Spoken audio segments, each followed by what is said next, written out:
The flickering gaslight cast long shadows across newsrooms in New York City as editors worked through the night, their presses thundering with a story that would ignite a nation.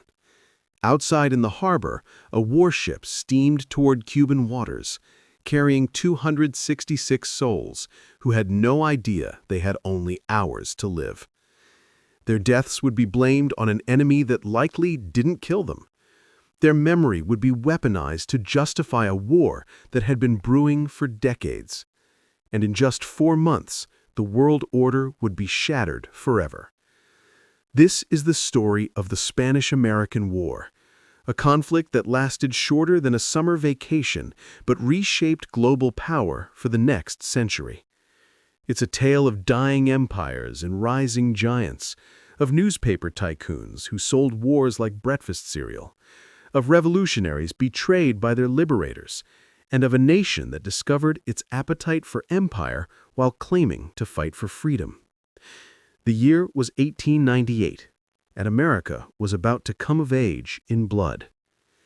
To understand how America stumbled into empire, we need to rewind the clock to a world that's almost unrecognizable today. Picture the Caribbean in the late 1800s, not the tourist paradise of cruise ships and resort beaches, but a geopolitical chessboard where great powers maneuvered for advantage and millions suffered under colonial rule. Spain, once the mightiest empire on earth, had been hemorrhaging territories for nearly a century. The nation that had conquered the Aztecs and Incas, that had sent armadas across every ocean, was now a shadow of its former glory. By the 1890s, its grip on the Americas had been reduced to 2 islands, Cuba and Puerto Rico. They were the last fragments of a 3-century dominion, and Spain would rather burn them to ash than surrender them peacefully. Meanwhile, just 90 miles north, the United States was experiencing the opposite trajectory. The young republic that had barely survived its own civil war 3 decades earlier was now an industrial juggernaut. Steel mills blazed across Pennsylvania. Railroads stitched the continent together. American wheat fed Europe, while American cotton clothed the world. But economic power wasn't enough. The nation's business leaders and political hawks looked at Cuba and saw opportunity. Raw materials, strategic harbors, investment possibilities. They looked at Spain's weakness and smelled blood in the water. The American obsession with Cuba went back generations. As early as 1823, President James Monroe had essentially declared the Western Hemisphere America's backyard with his famous doctrine. The message to European powers was clear: we're watching, and we won't tolerate interference. But the Monroe Doctrine was never really about protecting Latin American independence. It was about making sure no rival power could challenge American interests in the region. For decades, American politicians had tried to buy Cuba outright. Spain repeatedly refused. The island was too valuable, too strategic, too symbolically important. To lose Cuba would be to admit that Spain no longer mattered on the world stage. So when Cubans rose up demanding freedom, and they rose up repeatedly throughout the 1800s, each rebellion more desperate than the last, Spain responded with increasing brutality. The Cuban independence movement wasn't some minor insurgency. These were serious revolutionaries with sophisticated leadership, international connections, and genuine popular support. In 1895, the latest rebellion erupted under 3 remarkable leaders: José Martí, a poet-philosopher who had spent years organizing from exile; Máximo Gómez, a brilliant military strategist; and Antonio Maceo, a fearless commander who understood guerrilla warfare better than almost anyone alive. Their strategy was devastatingly simple: make Cuba ungovernable. They ambushed patrols on jungle roads. They burned sugar plantations, not out of mindless destruction, but to eliminate the economic incentive for Spain to stay. They moved like ghosts through the countryside, appearing where they were least expected and vanishing before Spanish conventional army could respond. The Spanish military governor at the time, a man named Martinez Campos, was honest enough to admit defeat even before it arrived. He wrote words that should have ended the war before America ever got involved. He wrote, "I have failed. No force can crush this rebellion. There is a spirit at work here that defies the bayonet. I predict that soon this island will be lost to us forever." But Spain's government in Madrid didn't want honesty. They wanted results. So they sent General Valeriano Weyler, a man whose solution to insurgency was to eliminate the population that supported it. His policy was called reconcentration, and it was horrific as it sounds. Weyler herded hundreds of thousands of Cuban civilians into camps surrounded by barbed wire. No adequate food, no sanitation, no medical care. Disease swept through these hellholes like wildfire. By the time Weyler was finally recalled, over 100,000 Cuban civilians, men, women, children, had died in what were essentially concentration camps, decades before that term would become infamous in Europe. Now here's where American newspapers enter the story, and with them one of history's most dangerous partnerships: journalism and warmongering. William Randolph Hearst didn't invent yellow journalism, but he perfected it.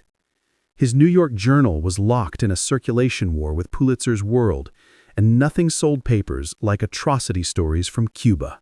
The more gruesome, the better. Spanish soldiers bayoneting babies, Cuban women stripped and searched by leering officers, villages burned to the ground with families locked inside. Were these stories true? Some were exaggerated. Some were completely fabricated.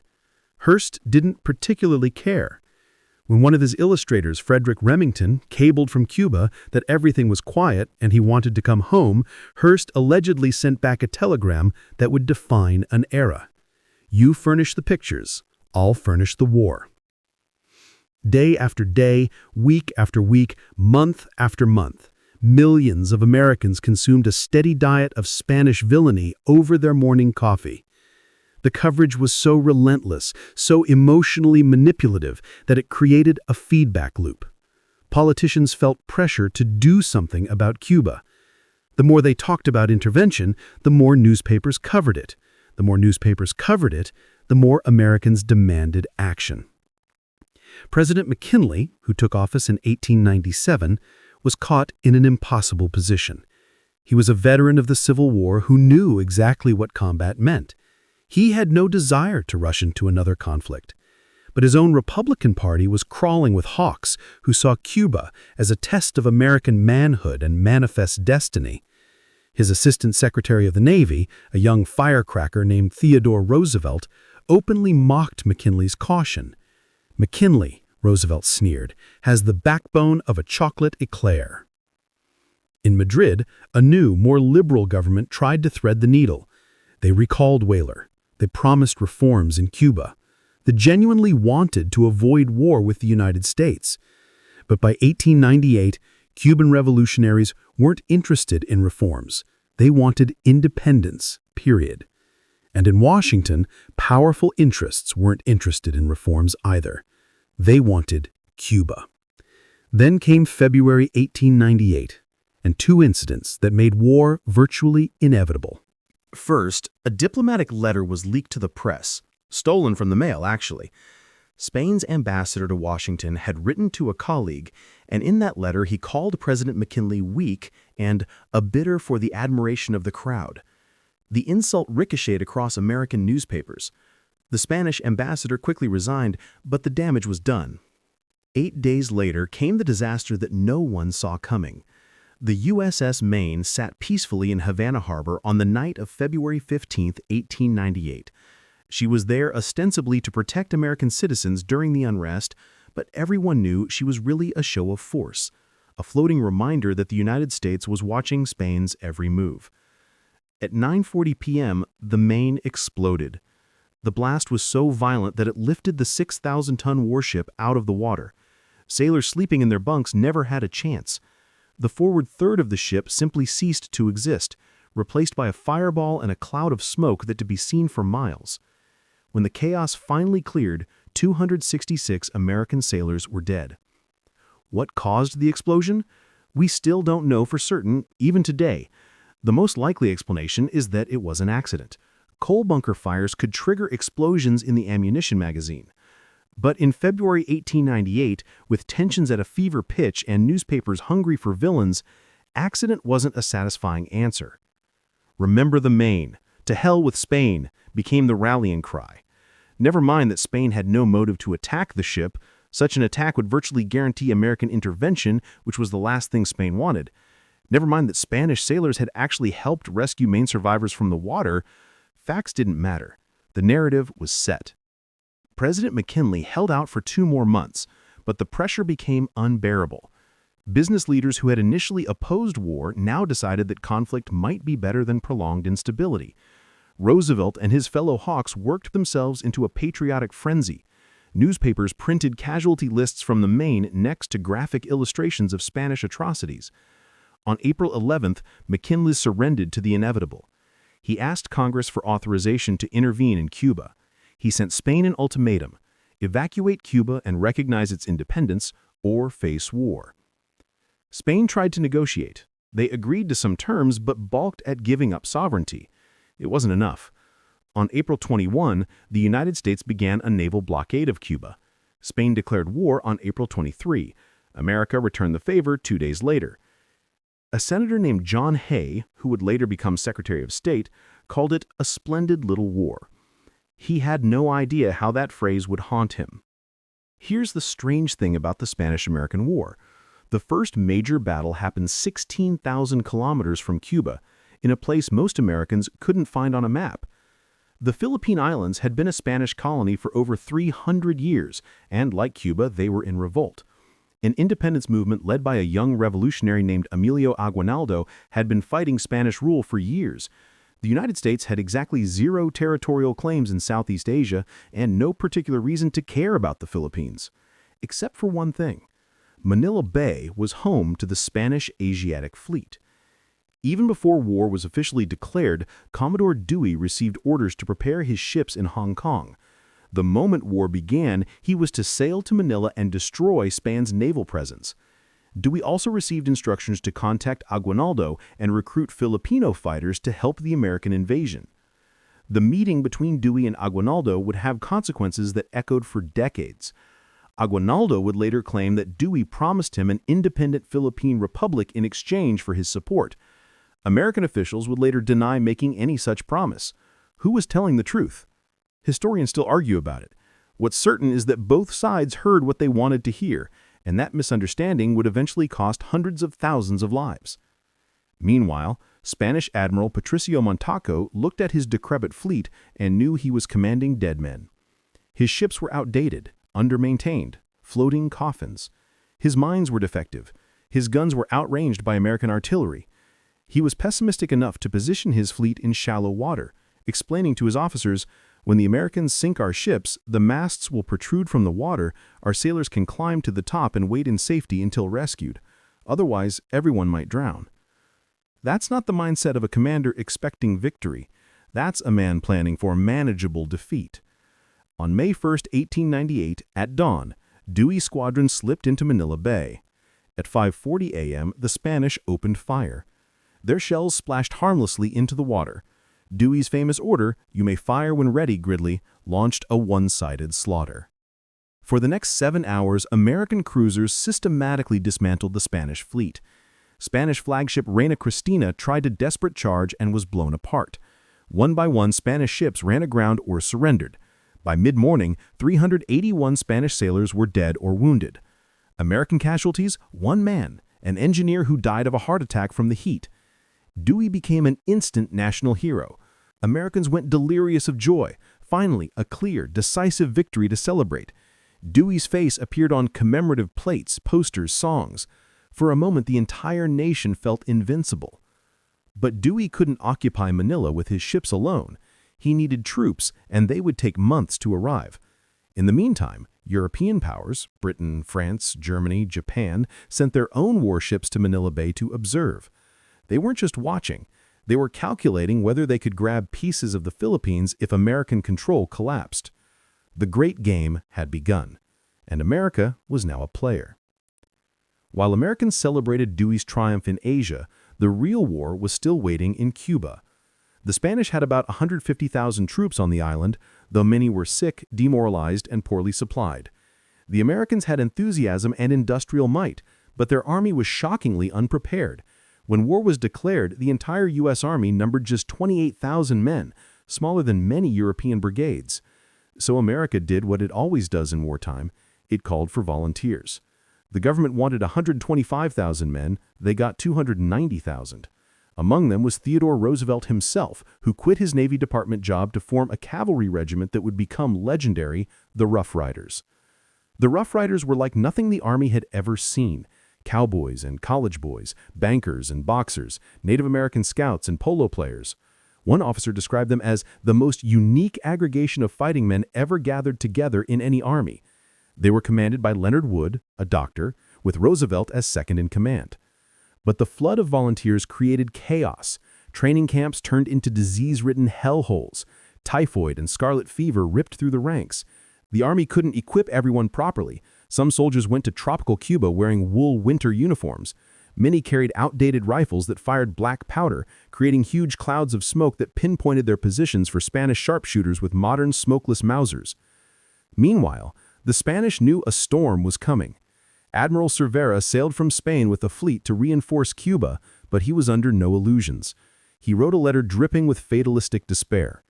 Do we owe to our country not only our lives, but the exploitation of our beliefs?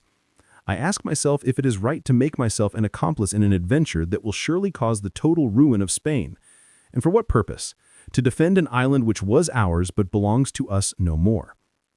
Cervera slipped into Santiago de Cuba Bay in mid-May, but the American Navy immediately blockaded him. Now the path was clear for an American invasion. On June 22, U.S. forces landed near Daiquiri and Siboney, meeting no resistance. They were greeted by Cuban rebel commander Calixto Garcia, who had been fighting Spain for years and expected to be treated as an equal ally. Instead, they got Theodore Roosevelt. The Americans were shocked by the condition of Garcia's fighters. These weren't the uniformed revolutionaries of American imagination. They were ragged, starving men armed with a hodgepodge of captured weapons. American officers, steeped in conventional military thinking, immediately dismissed them as useless. Roosevelt wrote with barely disguised contempt, "The Cuban insurgents were a crew of utter tatterdemalions armed with every kind of rifle in all stages of dilapidation. It was evident at a glance that they would be no use in serious fighting." Garcia, a proud man who had sacrificed everything for Cuban freedom, was furious. He fired back in a letter, "We are a poor, ragged army, as ragged and poor as was the army of your forefathers in their noble war for independence. But like the heroes of Saratoga and Yorktown, we respect our cause too deeply to disgrace it with barbarism and cowardice." The tension between American liberators and Cuban revolutionaries was a preview of conflicts to come. Wars where the United States would claim to fight for freedom while dismissing the very people they claimed to be liberating. But there was no time to resolve these tensions. General William Shafter, a massive 300-pound officer suffering from gout, ordered his troops to move quickly toward Santiago. Disease was already spreading through the American camps. Speed was essential. The obstacle was a line of Spanish fortifications on the San Juan Heights overlooking Santiago. Spain had dug trenches, built blockhouses, positioned artillery. If the Americans wanted the city, they'd have to take those hills. July 1, 1898, dawned hot and humid. The plan was simple. 5,400 troops would attack the village of El Caney, expected to fall in 2 hours. The rest of the force would then storm Kettle Hill and San Juan Hill, clearing the path to Santiago. Nothing went according to plan. At El Caney, the Spanish defenders, outnumbered 10-1, refused to break. For 8 brutal hours, they held off wave after wave of American attacks. Spanish sharpshooters picked off officers. Artillery tore holes in advancing formations. The 2-hour operation became an all-day bloodbath. Meanwhile, at the San Juan Heights, American troops were pinned down by withering fire. Spanish Mauser bullets cracked overhead. Artillery shells exploded in the dense jungle. An American observation balloon meant to help coordinate the attack instead floated over the battlefield like a giant target, drawing Spanish fire directly onto the troops below. The Americans were equipped with some innovative weapons. They had a few Gatling guns, hand-cracked machine guns with 10 rotating barrels. And they had one particularly bizarre weapon, a dynamite gun that used compressed air to lob explosives. But the dynamite gun got stuck in a ravine, and the Gatling guns were initially held back. As casualties mounted and the attack stalled, American officers made a critical decision. They brought the Gatling guns forward. Lieutenant John Parker commanded the Gatling detachment, and what happened next would change military history. Parker's guns opened up on the Spanish trenches with a sustained roar that sounded like canvas tearing. Hundreds of rounds per minute raked the Spanish positions. The psychological effect was as important as the actual casualties. Spanish defenders dove for cover while American infantry rushed forward. Parker later described the moment with Victorian flair. At this time, the Gatling gun began to talk. It spoke very voluble and eloquent orations, which, although not delivered in the Spanish language, were well understood by our friends the enemy upon the hill. At 1 p.m., American forces charged. The Rough Riders, along with the Buffalo Soldiers of the 9th and 10th Cavalry, African-American regiments whose heroism has often been erased from popular accounts, stormed Kettle Hill. Roosevelt on horseback led part of the charge, becoming the symbol of American courage even though the actual order to advance came from another officer. They hit the Spanish trenches in savage hand-to-hand fighting, bayonets and rifle butts, men screaming in English and Spanish, bodies tangled in barbed wire. And then, suddenly, the Spanish line broke. Kettle Hill fell, then San Juan Hill. The American flag flew over the heights. The surviving Spanish retreated toward Santiago, their defensive line shattered. 3 days later, Admiral Cervera tried to escape Santiago Harbor with his fleet. The American Navy was waiting. In a running gun battle along the coast, every single Spanish ship was destroyed. One Spanish officer described shells turning his vessel into a floating hell. He said one shell cut the bosun in half and part of his body fell into the steering control line. A third shell exploded on the poop deck magazine and destroyed it. On July 17th, Santiago surrendered. The war in Cuba was essentially over. It had cost 385 American combat deaths, 800 Spanish combat deaths, and about 5,000 American deaths from disease. But there was a final insult waiting for the Cuban revolutionaries. When Spain surrendered Santiago, the Americans banned Cuban fighters from attending the ceremony. Spain requested it. They didn't want to surrender to their former slaves and subjects, and America complied, treating their Cuban allies like an embarrassment rather than partners in victory. The war didn't end in Cuba. It spread like a virus. Puerto Rico fell in just 19 days with barely any fighting, 3 American and 17 Spanish soldiers killed. Some Puerto Ricans welcomed the Americans with parades. Others, understanding exactly what was happening, tried to resist, but lacked the means. American General Nelson Miles promised them protection and prosperity and, quote, the immunities and blessings of the liberal institutions of our government. What Puerto Rico got instead was colonial status that continues to this day. Back in the Philippines, the situation was deteriorating rapidly. More American troops arrived through the summer, but so did tension with Aguinaldo's revolutionaries. On June 18th, Aguinaldo declared Philippine independence, creating a republic that the United States refused to recognize. Aguinaldo wrote desperately to American officials, "Why should America expect me to outline my policy and fight blindly for her interests when America will not be frank with me?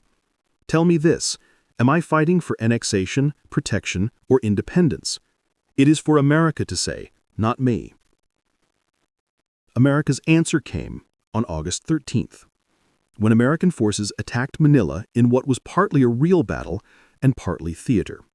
The Spanish governor wanted to surrender but needed to stage a fight to avoid punishment for cowardice. So American ships shelled an unmanned fort while Spanish troops returned token fire.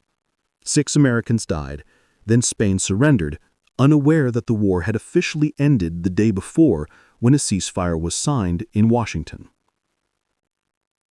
The final peace treaty was signed in December. Spain gave up Guam and Puerto Rico. Cuba became nominally independent but under American military occupation. And the Philippines? America bought them from Spain for $20 million. President McKinley claimed America would bring civilization, Christianity, and infrastructure to the Filipinos. In reality, the decision was driven by business interests, strategic concerns, and McKinley's belief that Filipinos weren't capable of self-government. Aguinaldo and his revolutionaries had other ideas.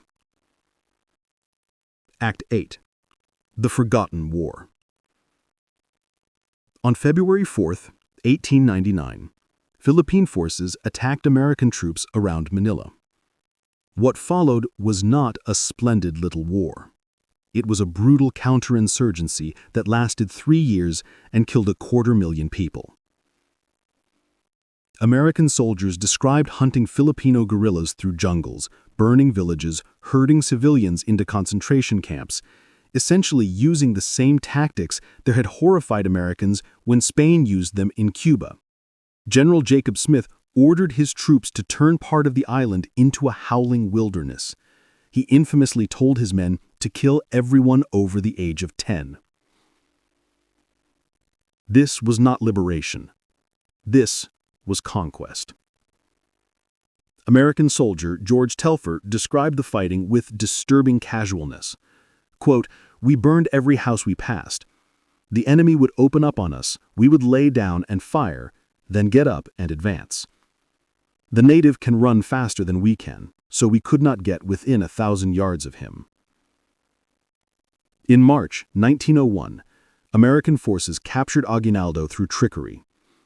Broken and isolated, his own reputation damaged by his execution of rival revolutionary leaders, he took an oath of allegiance to the United States and disbanded his republic. But the fighting continued. Filipino Republicans kept resisting into 1902.